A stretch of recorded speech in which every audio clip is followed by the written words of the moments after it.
Nous avons vu, dans la précédente vidéo, comment Julian Huxley, premier directeur général de l'UNESCO, lançait en 1948 ce qu'il peut être appelé des « initiatives d'ingénierie mentale ».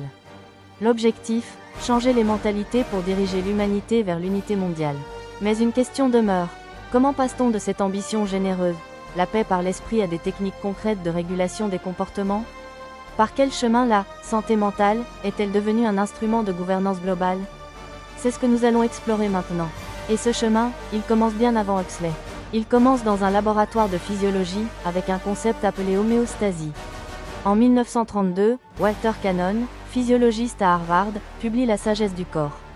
Il y formalise un concept qui va faire un voyage extraordinaire, l'homéostasie. L'idée est simple, un organisme vivant maintient son équilibre interne, température, glycémie, pression, grâce à des mécanismes automatiques de régulation. Le corps est sage, il se corrige lui-même. Mais Cannon ne s'arrête pas à la biologie.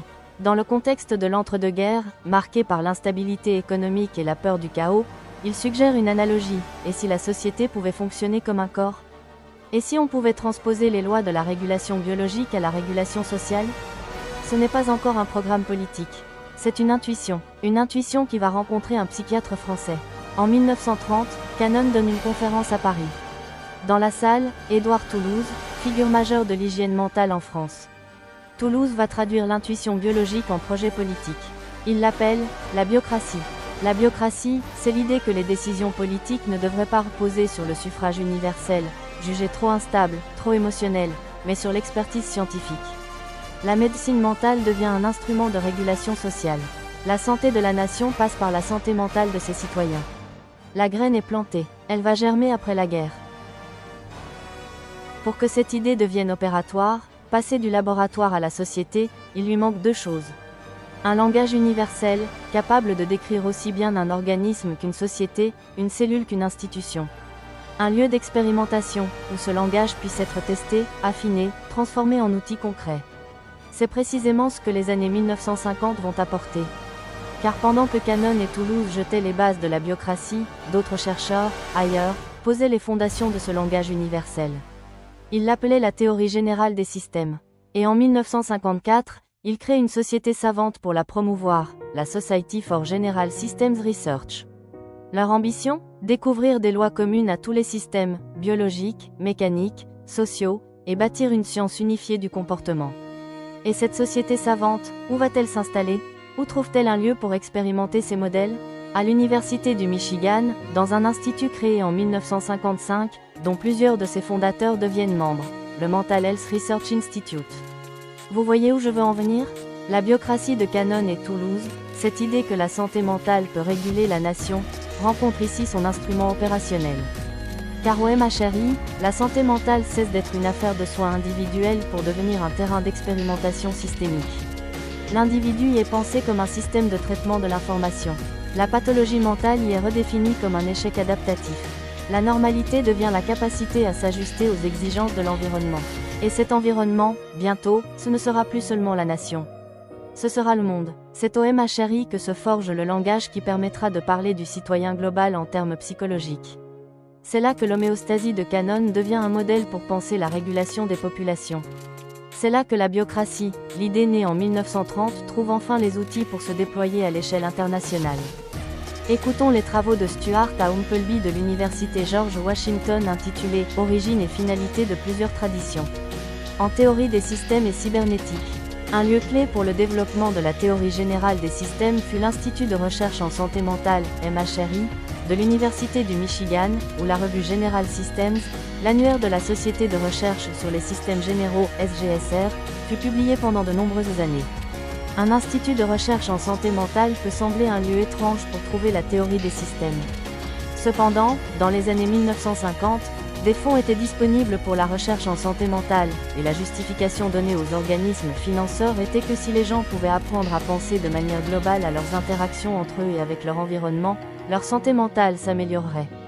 La justification donnée aux organismes financeurs était que si les gens pouvaient apprendre à penser de manière globale à leurs interactions entre eux et avec leur environnement, leur santé mentale s'améliorerait.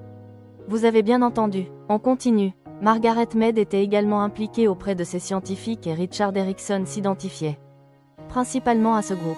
Les travaux de Walter Cannon ont également exercé une influence au MHRI. Voilà qui a le mérite d'être clair? Non? Alors pour que cette idée devienne opératoire, cette fois, du microscopique au macroscopique, continuons la lecture. Cependant, dans les années 1950, des fonds étaient disponibles pour la recherche en santé mentale, et la justification donnée aux organismes financeurs était que si les gens pouvaient apprendre à penser de manière globale à leurs interactions entre eux et avec leur environnement, leur santé mentale s'améliorerait. Le directeur de l'Institut, James G. Miller, psychologue et médecin, a écrit un ouvrage important, Living Systems, qui traite des processus de matière, d'énergie et d'information.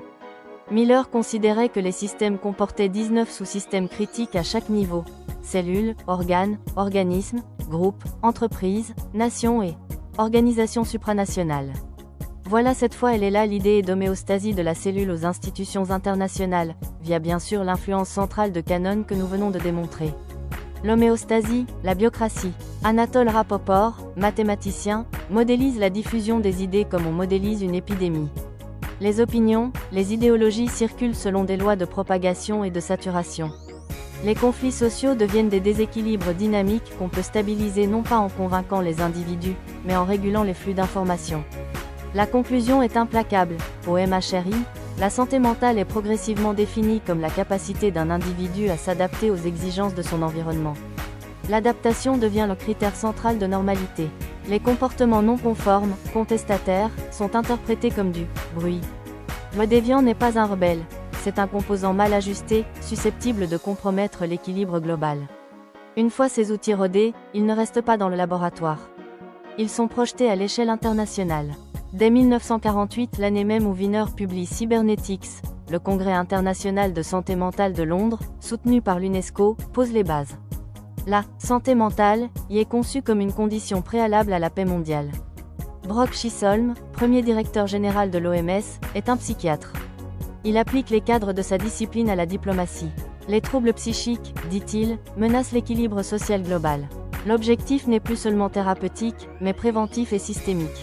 La World Federation for Mental Health, créée en 1948, devient le relais de ces idées. La santé mentale n'est plus une affaire de soins individuels. C'est un instrument de stabilisation des sociétés face aux désordres idéologiques, politiques, culturels. Nous venons de retracer comment la santé mentale est devenue, entre 1948 et 1970, un instrument de régulation à l'échelle internationale. Des concepts nés en physiologie ont été transposés à la politique, des laboratoires ont industrialisé la mesure des comportements, des institutions globales ont normalisé une certaine idée du « citoyen du monde ». Mais il est temps de prendre un recul nécessaire. Car cette ingénierie mentale n'est pas une simple affaire d'historien ou de sociologue. Elle a des implications concrètes, profondes, et surtout, durables, sur la manière dont nous vivons, dont nous pensons, dont nous nous gouvernons. Avant d'aborder ces applications contemporaines, le nudge, la gestion du Covid-19, les algorithmes, arrêtons-nous un instant sur ce que cette transformation a déjà produit. Sur les conséquences, visibles et invisibles, de ce siècle de régulation comportementale. La redéfinition de l'humain en système. La première implication, la plus fondamentale, est une transformation de notre conception de l'être humain. Là où les siècles précédents voyaient une personne, avec une intériorité, une conscience, une dignité, l'ingénierie mentale nous a appris à voir un système. Un système qu'on peut mesurer, modéliser, optimiser. Une boîte noire, dont seuls les inputs et les outputs comptent. La subjectivité, les émotions, l'histoire personnelle sont devenues secondaires, presque négligeables. Ce qui compte, c'est le comportement observable, quantifiable, prédictible. L'humain est devenu une variable. La pathologisation de la dissidence. Deuxième implication, la redéfinition de la normalité. Dans ce cadre, être normal, c'est être adapté. Adapté à son environnement, à son époque, aux exigences du système. La santé mentale, comme nous l'avons vu, n'est plus l'absence de souffrance, mais la capacité à ne pas perturber. Conséquence logique, ceux qui résistent, qui contestent, qui refusent de s'adapter, ne sont pas simplement en désaccord. Ils sont pathologiques. Leur comportement est du bruit à réduire, un dysfonctionnement à corriger. La dissidence politique devient un trouble mental. La substitution de la stabilité à la justice. Troisième implication, le renversement des valeurs. Traditionnellement, la politique visait la justice, une répartition équitable des ressources, des droits, des pouvoirs.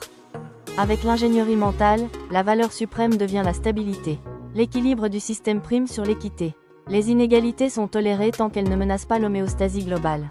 Les conflits, même légitimes, sont neutralisés au nom de la paix sociale. La contestation est canalisée, absorbée, désamorcée. Non pas parce qu'elle est injuste, mais parce qu'elle est perturbatrice. L'effacement de la responsabilité. Quatrième implication, la dilution de la responsabilité.